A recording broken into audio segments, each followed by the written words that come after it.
जय हिंद दोस्तों, मैं निधि बेन चौहान। आज हम करेंगे 2011 में 10th बोर्ड में आया हुआ क्वेश्चन नंबर है 28। इसमें बोल रहे हैं कि एक टावर से खड़े होकर यदि हम नीचे खड़ी हुई दो गाड़ियों को देखते हैं तो वहाँ से जो हमारे एंगल बनते हैं वो बनते हैं 60 और 45 के। अगर कारों की दूरी है 100 मीटर तो हमें पता करना है हाइट ऑफ द टावर, यानी कि टावर कितना ऊँचा है। तो चलिए शुरू करते हैं। देखिए, ये एक टावर है, ठीक है।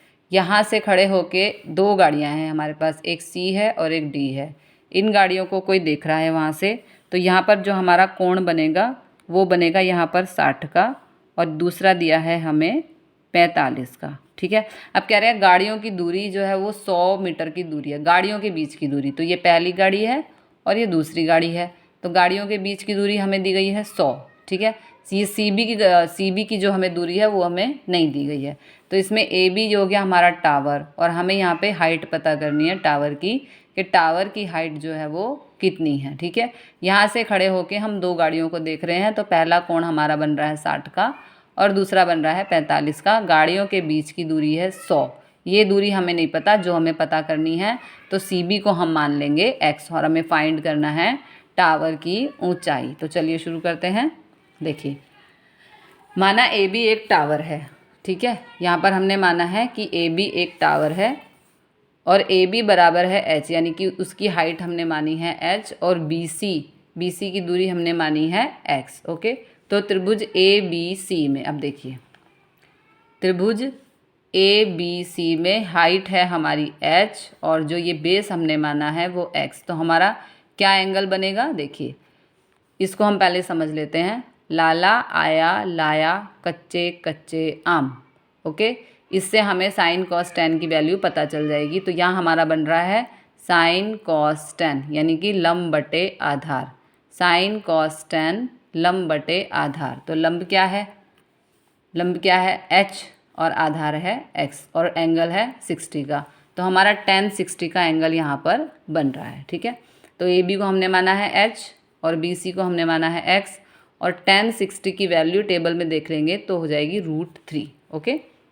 अब यहाँ पर तिरछी गुणा x को √3 से, तो √3x बराबर h।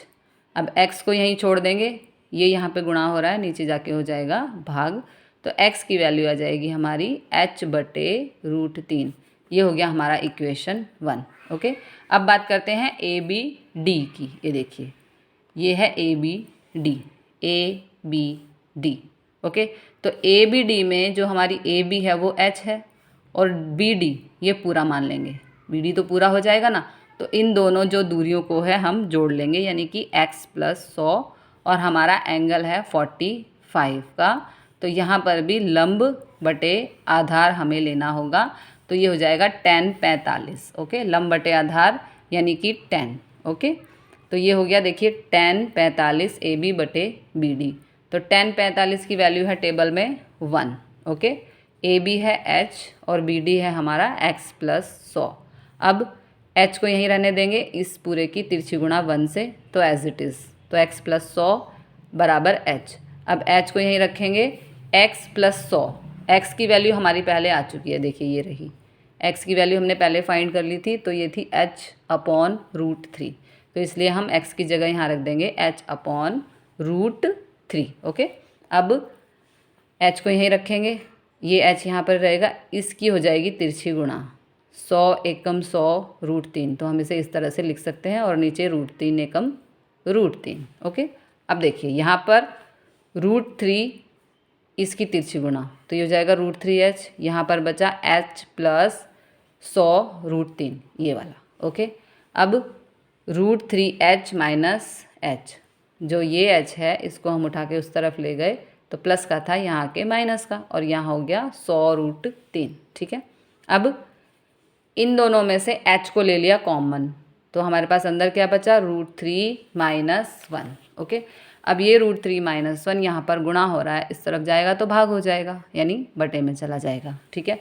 अब हम यहाँ पर करेंगे सन्मयीकरण। अब सन्मयीकरण कैसे करते हैं, ये माइनस का है तो ये प्लस का होके ऊपर नीचे हो जाएगा गुणा, इसे कहते हैं हम सन्मयीकरण। आपने 9th क्लास में पढ़ा होगा, माइनस का प्लस होके और ऊपर नीचे हो जाएगा गुणा। अब गुणा कैसे होगा, इस पूरी टर्म को हम समझते हैं। देखिए ये रहा, 100√3 को इस पूरे से गुणा करना है, ठीक है। तो 100 एकम 100, √3 को √3 से गुणा करेंगे तो आएगा 3। जब भी दो नंबर एक जैसे रूट में होते हैं और गुणा होते हैं तो एक ही बार नंबर को लिया जाता है। देखिए ऐसे, √3 गुणा √3, तो ये क्या हो जाएगा, √3 का वर्ग हो जाएगा। तो वर्ग से रूट कैंसिल, तो हमें मिला 3। ओके, तो ये 100√3 की √3 से गुणा हुई तो हमें मिला 100 गुणा 3। अब 100√3 का 1 से गुणा, तो एज इट इज़ आ जाएगा, ठीक है।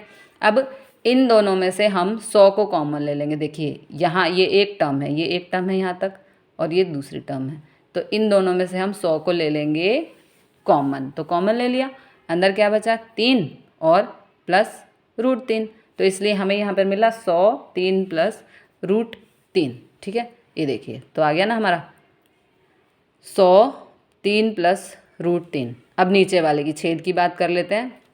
√3 - 1, √3 + 1, ये हमारा फॉर्मूला बन रहा है a - 1 और नहीं सॉरी a - b और a + b। तो ये फार्मूला क्या है हमारा, इसको भी देख लेते हैं। ये फार्मूला हो जाएगा हमारा a² - b²। तो a क्या है, √3, तो √3 पे वर्ग डाल दिया, और b क्या है 1, तो b पे भी वर्ग डाल दिया। रूट से वर्ग कैंसिल, यहाँ बचा 3, 1 का वर्ग 1 ही होता है, 3 में से 1 गया 2, तो नीचे हमें मिला 2, ठीक है। ये देखिए 3 में से 1 गया तो 2, और ऊपर हमें मिला 100 ब्रैकेट 3 प्लस √3। अब 100 का 100, 3 का 3 प्लस √3 की वैल्यू है 1.73, तो इन दोनों को जोड़ा तो 4.73।